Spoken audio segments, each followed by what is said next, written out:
Hello students, हम पढ़ रहे हैं टेंसर एनालिसिस एमएससी प्री का जो थर्ड पेपर है अपना। उसमें हमने डिस्कस किया था रिलेटिव टेंसर और कुछ एक थ्योरम की थी। आज नेक्स्ट थ्योरम करते हैं। नेक्स्ट थ्योरम क्या है?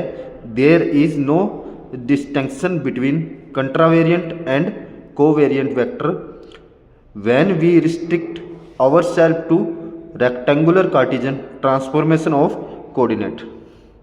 ठीक है, क्या दे रखा है? There is no distinction between contravariant and covariant vector. Contravariant और कोवेरिएंट क्या होता है? कंट्रावेरिएंट तो होता है जो इंडिसेस को अपर की साइड में लिखा जाए, और कोवेरिएंट क्या होता है? जो इंडिसेस को लोअर की साइड लिखा जाए। वो क्या होते हैं? Contravariant and covariant. और किस में दिखाना है? Rectangular Cartesian transformation of coordinates. किस में? Rectangular Cartesian transformation. देखिए प्रूफ इसका। Let coordinate of a point P R. एक कोऑर्डिनेट का पॉइंट ले लिया, क्या? P R, X Y Z in perpendicular axis capital X capital Y capital Z, and X conjugate Y conjugate Z conjugate R in rectangular axis mutually perpendicular capital X conjugate capital Y conjugate capital Z conjugate. क्या लिया हमने? एक point लिया है, क्या? X Y Z in किस में? Perpendicular axis capital X capital Y capital Z. और इसी तरह सेकंड पॉइंट लिया, क्या? X conjugate Y conjugate Z conjugate R in rectangular axis mutually perpendicular capital X conjugate capital Y conjugate capital Z conjugate.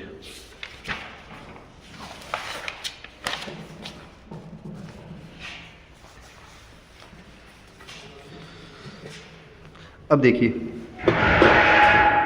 Late L1 M1 N1 L2 M2 N2 and L3 M3 N3 be the direction cosine of the axis capital X conjugate Y conjugate Z conjugate. क्या हमने ले लिए? क्या ले लिए? Point ले लिए। किसके? एक्सिस के। L1 M1 N1 L2 M2 N2 and L3 M3 N3 be the direction cosine of the axis capital X conjugate capital Y conjugate capital Z conjugate. Then we have X conjugate is equal to क्या होगा? L1x M1y plus N1z। Y conjugate क्या होगा? L2x plus M2y plus N2z। Z conjugate क्या होगा? L3x plus M3y plus N3z। इसको दे दिया equation number first. And x is equal to क्या होगा? L1 x conjugate L2 y conjugate L3 z conjugate. इसी तरह y इज इक्वल टू क्या होगा? M1 x conjugate M2 y conjugate plus M3 z conjugate. और z is equal to क्या होगा? N1 x conjugate N2 y conjugate N3 z conjugate.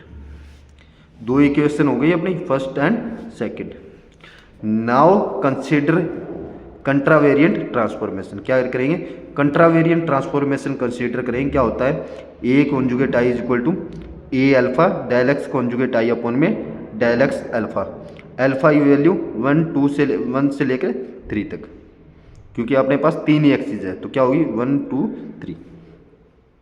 ये इसका transformation होता है किसका? कंट्रावेरिएंट का। क्या? A conjugate I is equal to A alpha del x conjugate I upon में डेल एक्स अल्फा। अल्फा की value 1 2 3, that is A conjugate I is equal to I की वैल्यू क्या ली? 1। A1 del x conjugate I upon में del x 1 alpha की value. A2 del x conjugate I upon में del x 2 plus A3 del x conjugate I upon में del x 3। Thus A conjugate 1 is equal to A1 del x conjugate 1 upon में del x 1। A2 del x conjugate 1 upon में del x 2 plus A3 del x conjugate 1 upon में del x 3। I की value क्या ली? 1। इसी तरह आई की value क्या लेंगे? 2। A conjugate 2 is equal to A1 del x conjugate 2 upon में del x 1 plus A square del x conjugate 2 upon में del x 2 plus A3 del x conjugate 2 upon में डेल एक्स 3। इसी तरह A कॉन्जुगेट 3 यानी आई की value क्या ली? 3। A1 del x conjugate 3 upon में del x 1 plus A square del x conjugate 3 upon में del x square plus A3 del x conjugate 3 upon में del x 3 by the comparing with equation first. किससे compare करेंगे इन चीज़ को? Equation number first से, equation number first से इससे कंपेयर करेंगे तो क्या होगा? A conjugate 1 equal to A1 L1 plus A2 M1 plus A3 N1। A conjugate 2 equal to A1 L2 plus A square M2 plus A cube N2। A conjugate 3 equal to A1 L3 plus A square M3 plus A cube N3। Compare करने पर ये equation आएगी, इसको बोलेंगे equation number 3। अब also consider the covariant answer. क्या करेंगे? Covariant answer लेंगे जिसका ट्रांसफॉर्मेशन क्या होता है? A conjugate I equal to A alpha del X alpha upon में del x conjugate I. Covariant पे इंडिसेस नीचे की लोअर साइड में होते हैं।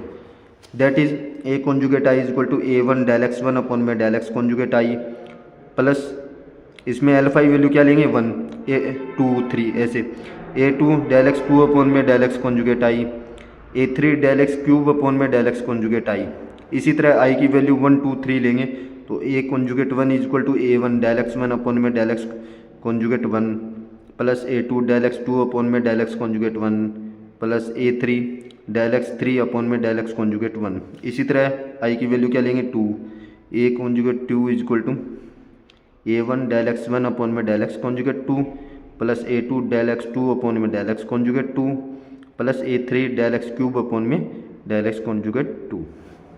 इसी तरह आई की वैल्यू क्या लेंगे? 3 A conjugate 3 is equal to A1 del x 1 upon में del x conjugate 3 A2 del x square upon में del x conjugate 3 A cube del x cube upon में डेल एक्स कॉन्जुगेट क्यूब। और इसी तरह इस equation को किससे? Equation number 1 से क्या करेंगे? कंपेयर करेंगे। कंपेयर करने पर क्या आएगा? A conjugate 1 is equal to A1 L1 plus A2 M1 plus A3 N1। A conjugate 2 is equal to क्या आएगा? A1 L2 A2 M2 plus A3 N2। A conjugate 3 is equal to क्या आएगा? A1 L3 A2 M3 plus A3 N3। By equation 3 and 4 we have equation 3 ये रही equation 3 और equation number 4 से क्या आएगा? A conjugate 1 is equal to यानी contravariant और कोवेरिएंट क्या हो गए आपस में equal. A conjugate 1 is equal to A conjugate 1 A conjugate 2 is equal to A conjugate 2 A conjugate 3 is equal to A conjugate 3।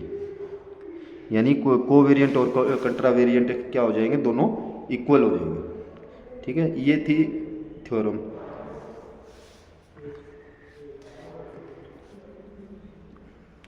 Restriction पूछा था किसका? Transformation of coordinates. किसमें? ट्रांसफॉर्मेशन ऑफ कोऑर्डिनेट्स का पूछा था। ठीक है, thank you student, next class में करेंगे।